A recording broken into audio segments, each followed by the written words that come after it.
honey buns. The most nastiest or most delicious thing a person in American public school has ever ate. It's soft, sweet, and fills your mouth when you warm it up.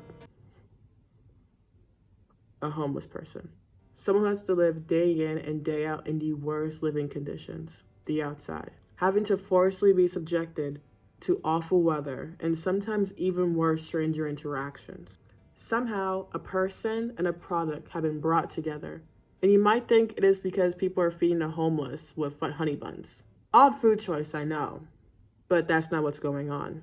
What's going on is this trend, hate crime, of people heating up a honey bun to extreme temperatures and using it as a weapon against the homeless.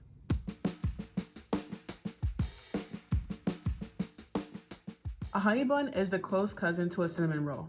It is the American cinnamon roll, created by a Brit, Howard Griffin, which is kind of ironic considering the history between the US and the UK, but we digress. As you can see in that definition, they said that it was created by Louis Griffin's brother, and I was like, who is Louis Griffin? As if like we know who Louis Griffin is. So when I tried to Google who Louis Griffin was, no Google, I did not mean Louis Griffin. And then when I tried to figure out more about Howard Griffin, maybe you know who Louis Griffin was, I got an EU ban, bro. So it's kind of ironic that out of all the food products someone used to like torment the homeless, it's the food product where I literally can't get a lot of information out of because it is banned from me to find it. And it costs 10 euros to buy a honey bun here because they don't have honey buns in the EU. Well, according to this comment and the Know Your Meme article, the honey bun trend started on X in like May 2022 by this creator. I'm not saying the name. You see the name. That's all you gotta know. But yeah, it was created by this creator. In the original tweet, it started off as kind of like a joke. Like it was just like, like haha, he, imagine if I did that. And then what TikTok did, like, let's make it a homeless man with a hypothetical honey bun. And that's what they did. They posted a dog trying to climb a tree saying, the homeless man after I warm up a honey bun for 10 minutes and yeah. And you'd think that video wouldn't get as viral as it did, but the video legit got 800,000 views in a few weeks. 800,000, bro. So like you can very much tell that a lot of people saw that, and instead of being like, oh my god, that's such a messed up joke, they decided, hey, let's make this joke even worse. And like a bunch of other people started posting about it. And one of the people that especially posted about it was, yeah, I was gonna say Hoop Angel actually.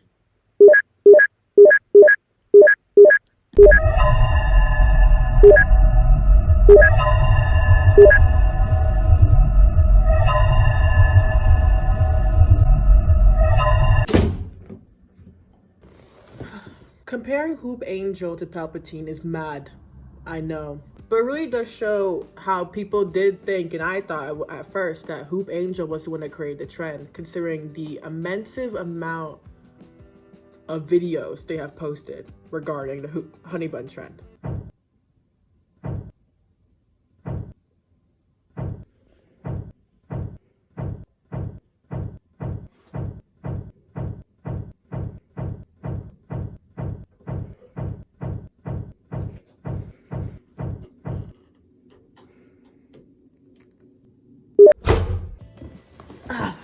Well, to continue where I left off, the original trend started with a man that she knew in a hypothetical honey bun, which TikTok turned into a hypothetical honey bun to a hypothetical homeless man, and then eventually became an actual honey bun to an actual homeless man. This is what happens when aporophobic ideologies are left unchecked. Well, I'll tell you that right now.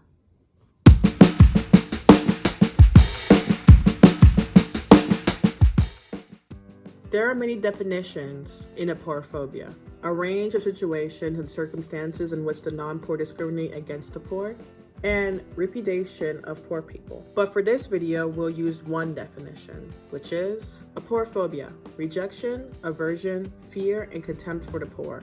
Interestingly enough, according to aporophobia, an overlooked type of toxic language targeting the poor, A philosopher named Adela Cortina, who coined this term, believes that in comparison to other phobias/isms, aporophobia is way more common than we think. In the article that we addressed earlier, it reads, since aporophobia has not received the same attention as other types of discrimination, and since it often manifests in subtle and implicit rejection or contempt, aporophobia language may be not perceived as hateful or threatening, even though it is. What I've noticed about aporophobia is a 3-step rule, and ways that it slowly just becomes literal physical attack. So it may start out with people giving disgusted looks to the homeless. So their first impression of the homeless is oh my god, ew. Their second step is they start being verbal about it. They'll look at the homeless, look at their face and be oh my god, they'll say it to their face, show their contempt. And the final one, before we even talk about the final one, let's talk about the verbal contempt. That could also mean posting. I feel the Honey Bun trend definitely does shows the second step of just outwardly being oh my god, I don't really care about them because one of the few comments I saw that I think I mentioned later on as well is I'm doing a good service because I'm giving them honey buns, which is the third one, physical assault. And that's exactly what happened when aporophobic ideals are not taken seriously. But besides those steps, there are also different other ways and reasons as to why aporophobia exists and why this honey bun trend became as viral as it is. And I'll explain it in this table of contents of reasonings as to why. Starting with reason number 1, the stereotype content model. In the stereotype content model, we make our emotional reactions on people based on 2 questions, based on kindness and competence. So in kindness, we're basically just asking yo, is this person nice or not? And in competence, we're asking, yo, is this person even competent or not? And with these 2 questions answered, we have either positive or negative emotions when it comes to a person. A good example of this being used is a baby. Usually when we see a baby, we'll be oh, that's such a cute, nice little person. But when we ask the competent question, however, we usually just say they're not because we don't, they're a baby. We won't see them as competent typically, which is why it's such a big surprise that there is literally a baby on TikTok doing multiplication and not being able to speak it. Y'all got your 2-year-old out here doing your taxes, bro. Slow down. So that just shows that the stereotype content model really does work. Because it's oh, it's a baby, but why are they doing math? Well, by using a study. In 2006, at Princeton University, neuroscientists Lozana and Harris and Suzanne Fisk decided to do a brain scan to see the differences in how people react to the homeless versus the rich. But in this video, we're going to only discuss how they reacted to the homeless because why are we talking about the rich right now? When Harris and Fish showed pictures of the homeless, 2/3 of the volunteers' immediate reaction was disgust. So we could already tell that based on that immediate reaction, the answer to the question on whether or not they believed the homeless were nice was a no, because they saw them as disgusting. And I don't think we really see nice people as disgusting. So that leads us to our next question. But did they still see the homeless people as competent? Well, in Harris and Fisk's findings, when they scanned the volunteers' brains after, being disgusted by them, they realized that the medial prefrontal cortex was not activated. The medial prefrontal cortex is responsible for recognizing what we look at as human. So when you see me, your medial prefrontal cortex is activated because you recognize me as human. I hope. So what happens when the medial prefrontal cortex is not activated? So when the medial prefrontal cortex was not activated by these volunteers, they did not see these humans as humans. They saw the homeless as just something they're disgusted by. On my way in here, there were 2 homeless men arguing about who was smarter. I don't know, I found it funny, but I was should I feel bad about finding this funny? Why? Because the premise that a hobo could be smart is inherently preposterous. You can't say hobo. I can't say hobo? I can't even say homeless. People get mad. I mean, yeah. Unhoused person, but I don't like that because that's sort of defining them by one characteristic, and a characteristic that's the absence of something. But based on this study, we could now tell why the honey bun trend became so popular. Not only because of its shock value, but because a lot of people agree that the homeless don't deserve anything just besides their disgust. They don't see homeless people as someone that should be compassionate for. They might even just question, why can't they just get out of their situation? I mean, I've gotten out of tough times, why can't they? Which leads to the next question as to why a lot of people don't like the homeless. Reason number 2, the illusion of equal opportunity. To most of the people watching, we understand that life is not fair. There are many examples when it comes to life not being fair. The scandals of affluent universities accepting pay-ins from rich families so their children could attend their schools. The amount of people who do not serve long sentences for their heinous crimes, whereas others serve long sentences for the same crimes. She had to go to court for her wrongdoings. She faced up to 20 years in prison and a $10,000 fine. Now here's my question. When does Areola Granola have to pay for her crimes? Or even small crimes such as drug possession or petty theft. And especially when it comes to the reasons as to why people are homeless. In fact, this is one of the main reasons why people blame people for their homelessness. Even though a vast majority of us understand that we don't all have equal opportunity in this world, yet people somehow have this notion, this idea towards the homeless that there is enough opportunity for them. In fact, according to Despising the Poor, the British Psychology Society, a study made by Joseph Rowntree Foundation found that 69% of people believe that there is enough opportunity for virtually everyone to get on with life if they really wanted to. It just comes down to the individual and how motivated they are. You will find a public consensus of people agreeing and wondering, why can't they just get a job? To answer those comments' questions, by the way, why can't they just get a job? When you look at a job application, right? Every job application I have sent, no matter what country I'm in, Netherlands, France, everywhere, no matter job application I've seen, one of the requirements in getting a job is living somewhere, having a home. I don't know if that's changed in any other country, but the countries I've been in, you need to have a home. So immediately they can't get a job because they can't get a house, and they can't get a house because they have no money. So obviously they're gonna be stuck being homeless unless they find a way to make money without a job. You know how hard that is?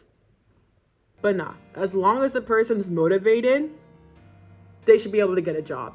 This further shows that not everyone became homeless out of the, generic reasons like they gambled out their money or they used their money to get illicit substances. Or the weird one that I've seen is because they deserved it. As if it is a God-given punishment towards people to become homeless. Because if it was, a lot of harmful people would be homeless, but they're not. Plus, there are many other examples like this video that I'm going to show that there are people who became homeless and it wasn't even their fault. How long you been out here on the streets? On the streets, about 11 years. 11 years? Yeah. So you're out here homeless because you're 18 now. So you're out here homeless when you're 11? When I was 7. 9? When I was 7. 7? I hope that video gave you some empathy, because how can we possibly say that a child purposely got themselves homeless? After just seeing his story, watch the video in full. I recommend you watch the video. It'll be in my description or in the comments, like a pinned comment. How can a child purposely make themselves homeless? Can we think about that? Can we really think about that with our heads? How can we be like now that that child's an adult? How can we be like, just get a job? You don't have a house though. Exactly. So we can't possibly be like, this person purposely made themselves homeless, therefore we should put blame on them. Or even worse, they deserved it. How the hell did a child deserve to be freaking homeless? Can we think about that for a second? How did a child deserve this? He was a kid. And that really does connect to the Honey Bun trend, because it's like, we don't know the stories behind these people at all. I'm smiling because I'm annoyed. We do not know the stories of these people who you decide, you know what, let me just warm up a Honey Bun and this is such a funny joke. No, it's not. Because later on, these jokes become reality. Like the lick challenge. Remember the lick challenge where like people, I'm not gonna say I was not a part of it, but people were stealing random stuff from schools. They're like, oh, I stole a toilet from the school. Why the hell would you steal a toilet? And obviously we did not learn from the lick challenge, because now we're making the Honey Bun trend thinking like no one's gonna do this in real life. People were stealing toilets from schools. What makes you think they would actually do the Honey Bun trend in real life? And that's what actually happened. That video, it happened. So that's why people need to be very careful about the jokes that they be putting on the internet. That be putting on the internet. Let me make that clear.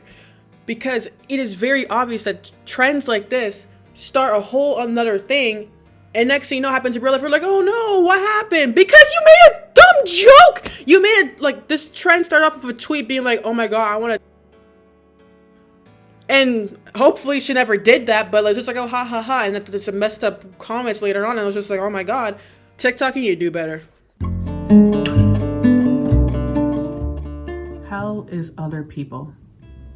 In Arthur C. Brooks' America Can't Fix Poverty Until It Stops Hating Poor People, he discusses how lowering people's worth as the other not only doesn't help the person being labeled, but also does not help society in general, which we have learned in the stereotype content model, the first reason as to why this trend is going on. In the stereotype content model, like we have addressed, if someone begins to have disgusted ideas and doesn't even like recognize the person they're looking at as human because of their appearance, not only does it really harm the poor and especially the homeless, it creates trends, hate crimes, such as the Honey Bun trend, to be justified as a joke, or just justified as something that is deserving of those they do not see as human.